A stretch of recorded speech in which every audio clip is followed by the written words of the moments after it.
ประมาณเกือบ2 โลเลยทุกคน200,000 กีบหรือว่า400นะเกือบ2 โลสีเมืองแก้วทุกคน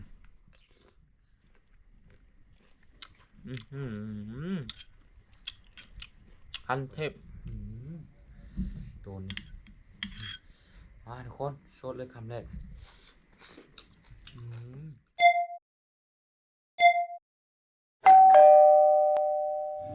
เพื่อดีบอลมันหนักพอดีไหมเอากับไทยสบายดีแล้วก็สวัสดีพ่อแม่พี่น้องทุกคนมาแต่ดับหน้าไม่เมยทุกคนเลยพอดี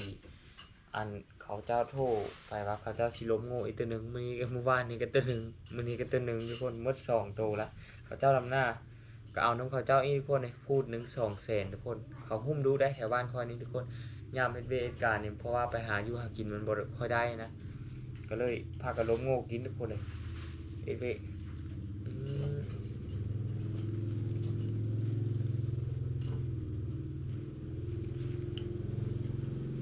เฮโซดทุกคนตัวนี้นะ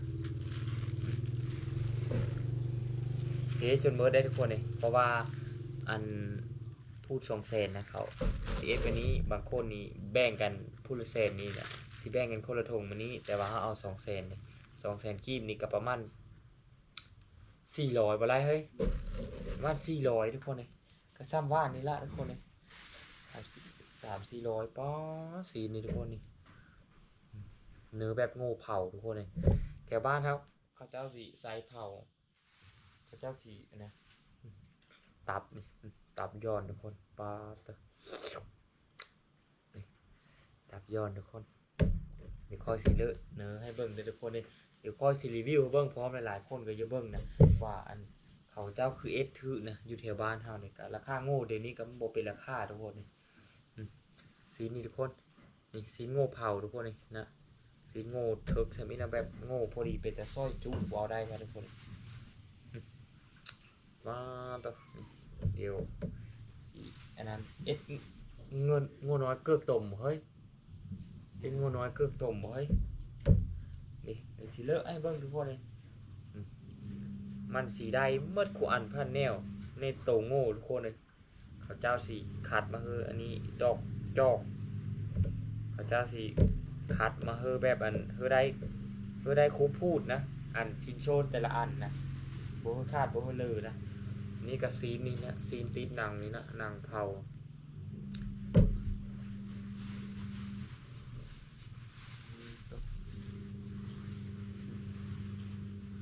อันนี้ไส้อ่อนนะผู้เลือสายกินไส้ทุกคนเลยสายกินไส้เนี่ยมาเด้อแต่ว่าผมมอนี่บุกค่อยกินเลยไส้ไส้อ่อนนี่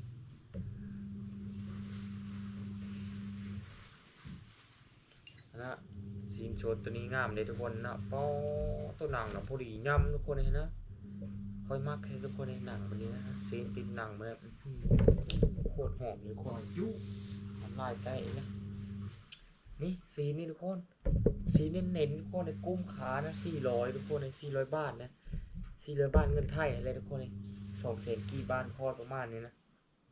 บ่ฮอดคัก300-400ประมาณ300 เบ็ดปะ300 บาทบ่ต้องเต็มกับโต๊ะ3 วันนะ3 วันนี่นี่อันนี้คันหน้ามันสีได้ครบป้อมาอีกแล้วสีเนี่ยนะทุกคนมาสีนี่นะต้องพ่อซื้อกินทุกคนเลยต้องเขาหลายดีนะอันนี้นี่นะคันเทน่าได้น้อยหนึ่งนะทุกคนต้องเดี๋ยวคอยเอาอ้อเขาเบิ้งนี้เฉพาะซีนโลนๆทุกคนในเฉพาะซีนโลนๆได้อยู่ประมาณโลปลายเลยทุกคนแดดบโลมกระดูได้ทุกคนเลย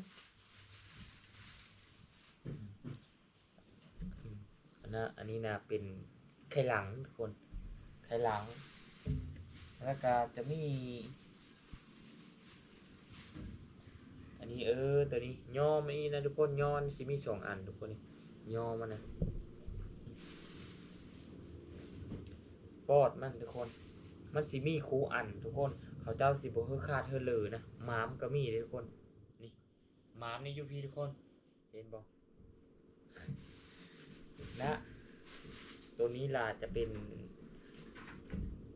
โทงกระดูกทุกคนในโทงกระดูกแล้วค่อยไปได้เอาอันนี้นะได้ประมาณเกือบ2โลไปเลยทุกคน2เซนกีบหรือว่า400นะเกือบ2โลสีนี่มีแต่สดๆนะทีคักๆเลยนะจำเลยคักๆทุกคนเลยซอยจุอีกเลยทุกคนเลยเดี๋ยวสิเฮ็ดคลิปกินนี้ก่อนทุกคนในจะคลิปนะเพราะว่าไอ้ที่เบิ่งบ่มอนซอยจุเนื้อสดๆนะมาแล้วทุกคนมาแล้วได้แล้ววันนี้ทุกคนเลยเฮ็ดลองมาทุกคนเลยนะกะเกมเมนูทุกคนเลยปรุงแก้วซอยเนื้อเฮ็ดซอยจุนะเดี๋ยวสิจ้องไปกินมื้ออื่นนะทุกคนเลยเฮาก็เอ็ดกินโบหลายนะเพราะว่าบ่ไล่กับคอยพอก็กินข้าวแล้วเพิ่นไปดิ้นแล้วมาทุกคนเริ่มเลยทุกคนเลยเสพเลยพี่น้องสมูนี่โรมี่ทุกคนกินมือบ่ให้สมูนี่มักซีนทุกคนเลยมักน้องไม้มี่โรมี่น้องไม้ก็เลยกินโรมี่บักมี่อีมี่นี่ทุกคนเลยเดี๋ยวสิเฮ็ดเมนูซอยจุคักๆเบิ่งนะเดี๋ยวก็สิเอาตับหวานนี่นะซอยจุยอมันดอกจอกคันเทน่าตัวนี้คันเทน่านี่ตัวนี้แล้วก็เนื้อเนี่ยนิดนึงนะบ่ไล่นี่เช่นแล้วก็ดาดบ่ไล่เพิ่นบ่กินดิบนะแต่ว่าบ่หม้อนี่สุดยอดสบายดีอันนี้ล่ะกินนะดำหน้านะเป็นซีดๆให้ตัวนะสิเรียกบริษัทพี่เลยบ่ได้หน้าตัวนั้นเลิงเนี่ยเดี๋ยวจะไปแต่ดำหน้าเด้อมื้อนะไปก็บ่ลงเด้อมื้ออื่นอันนี้เฮาลงเด้อทุกคนสมองเป็นซีดๆทุกคนเป็นเลิงๆนะแม่ม่านไปเฮ็ดกินเลยไปเอ็ดกินเธอเขาอีแม่เป็นแม่ยุเฮินยุเถงนั่นบ่เฮาลงเด้อทุกคนมื้ออื่น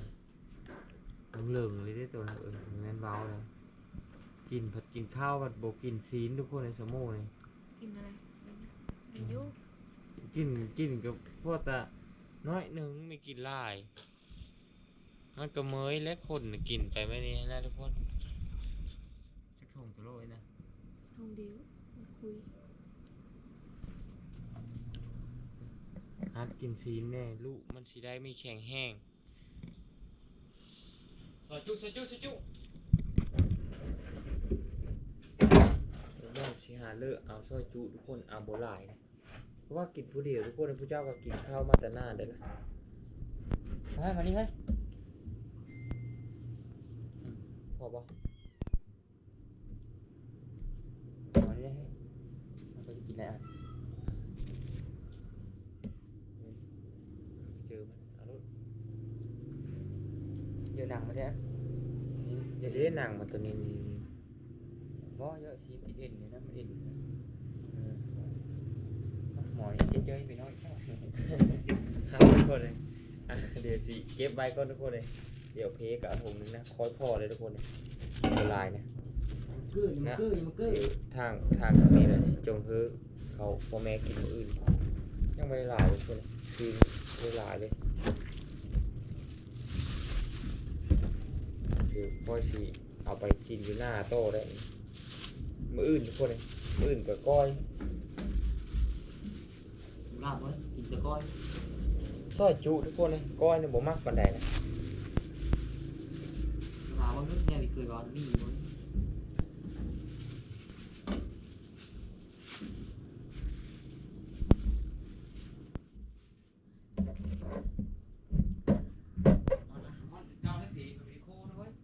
อันนี้ต้มยัดเชื้อไปเถอะอันนั้นอุ้ยต่อห้องกันไว้ไปยัดไปชุดนี้มาทุกคนเดี๋ยวสีซอยเลยนะเอ็ดตอนบางๆทุกคนไปกินกับมะม่วงไว้เปิดต๊อกมันเนาะใช่แล้ว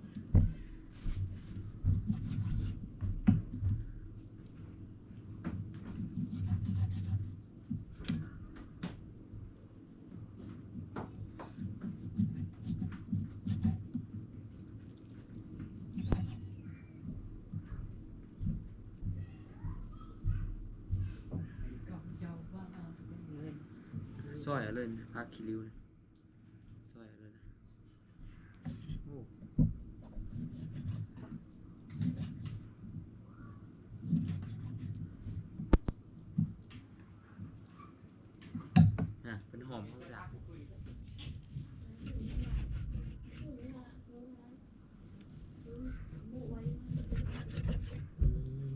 แล้วหน้านี่ครับ ต้อง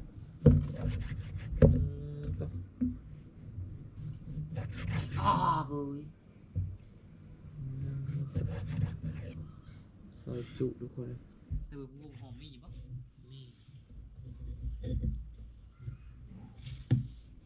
จะสุดคน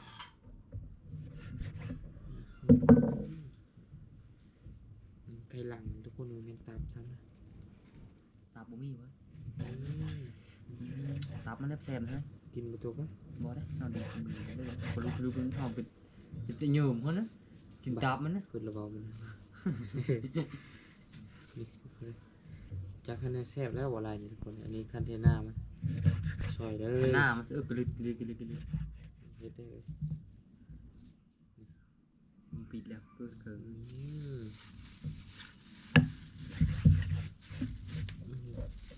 นี่ซ้ำนี้ก็เลยฟื้นแล้วของโมมอนที่ทุกคนกินบนลายนะนี่กับขี้ปลายค่ำแล้ว พอไหม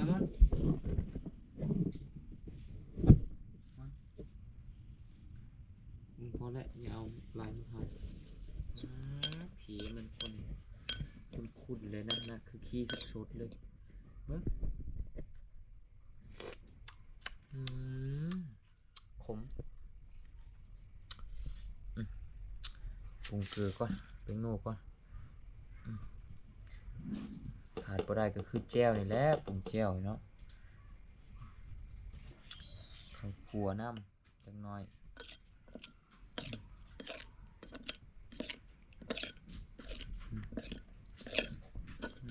ก็บ่ตรวจปานใดทุกคนเทมันจะใส่อยู่กับเจ้าน้ำก็ไปจักแล้วแต่ว่าขมอยู่ทุกคน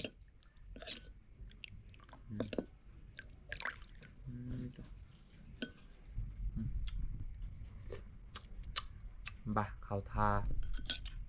พอละเอาพักมาลงมานี่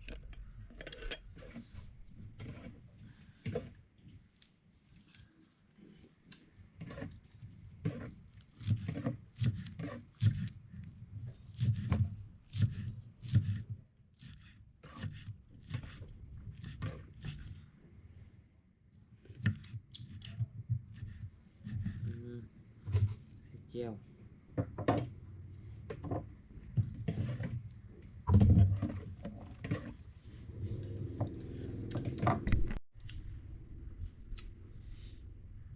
ต่อเบิ่งในดูนี่ มีข้าวแล้วพี่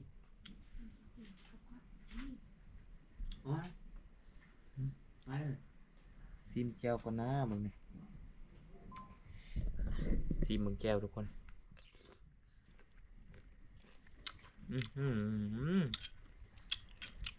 คันเทพ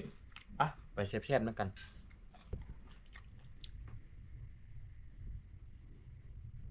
สวัสดีนี่พบกับบ่าวเฒ่าฮันนัสแนล มาทุกคนวันนี้ มามื้อนี้กินซอยจุ กินซอยจุทุกคนเลยเอามาแซ่บๆผักกับผักแก้มเอ้าไม่ได้ อันนี้ผักหอมจะทุกคนเลยซุปตัวซุปก็มีนะเฮ้ยอิ่มกันกับโมโม่สโมมันอิ่มแล้วทุกคนเลยเฮ้ยเข้าอ่ะเข้าอยู่หนูมาทุกคนเลยแซ่บแบบกันอ๋อบ่งการเดียวเนาะ เชื่อบ่งนะ บ่งกินอ่ะแซ่บๆทุกคนตัวคำแรกนี่เอ็ดคำง่ายเลยทุกคนเลยตัวนี้มาทุกคนโซดเลยคำแรก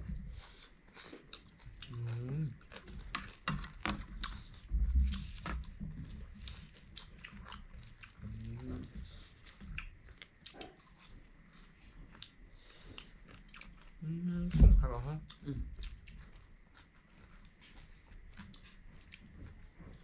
ผมกินยางเดาเอามาทุกคน หนังโง่เป็นอ่อน อ๋อคือย้ำเนาะมาเลย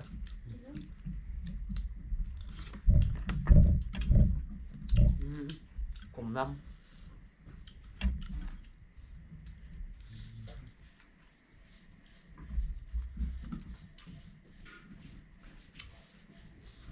ซ่บทุกคนเด้อขออนุญาตนำผู้ไปกินดิบเด้อทุกคนเด้อของแซ่บอยู่กับผู้มักเบิ่งเพื่อความบันเทิงเด้อตามคำขอ FC นะทุกคนซอยจุนะเนื้อสดๆมาแล้วอื้อหือ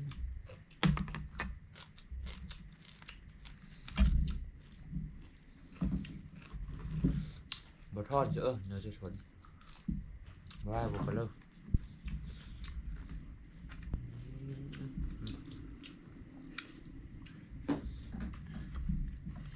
เด้อทุกคนตัวนี้มันจืดมันตัวซ้ำๆเลยทุกคนยากแป๊บๆเลยนะ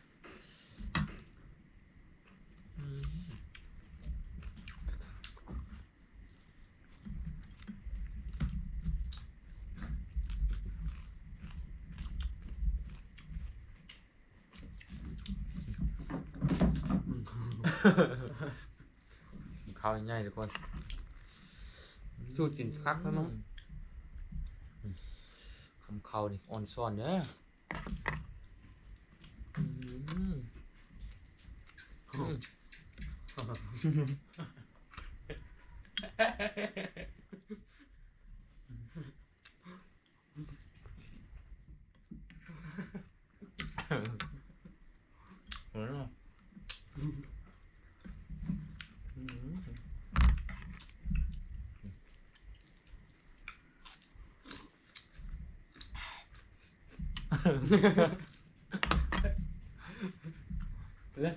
ขึ้นที่หู โอ้ยเก่ง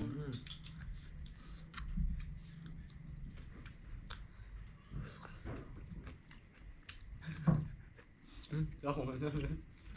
cho con hai cái nào quá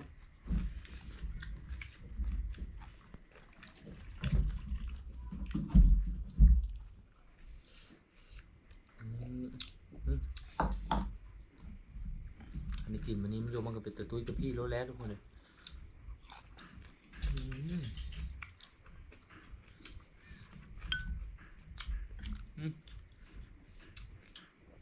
สดตับก็เท่า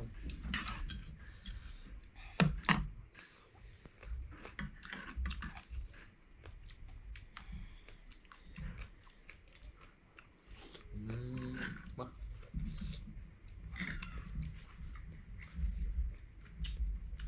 30 กีบตับพันเทน่า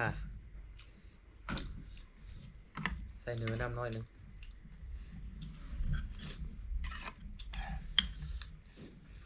มา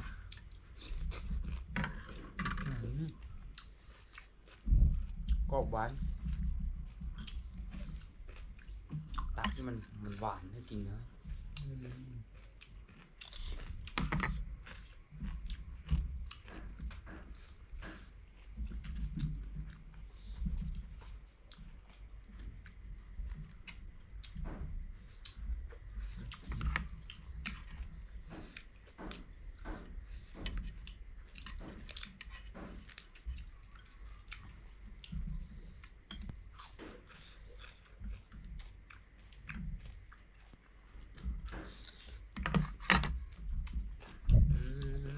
น้อยแซ่บ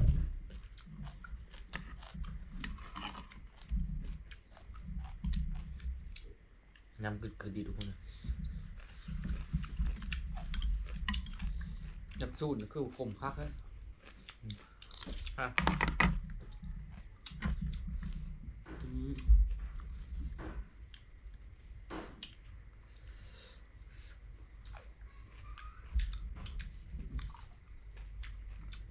น้ำหนักมาครับกินข้าวกินน้ำก็อิ่มเลยทุกคนเลยคลิปนี้กับบ่มีเพลหลายทุกคนวันนี้ก็ซอยจุให้เบิ่งทุกคนในตามคำขอ FC นะเดี๋ยวคลิปนี้ก็เสียไว้สมีก่อนทุกคนในเรื่องของความใจคนเข้ามาติดตามรับชมเป็นกำลังใจให้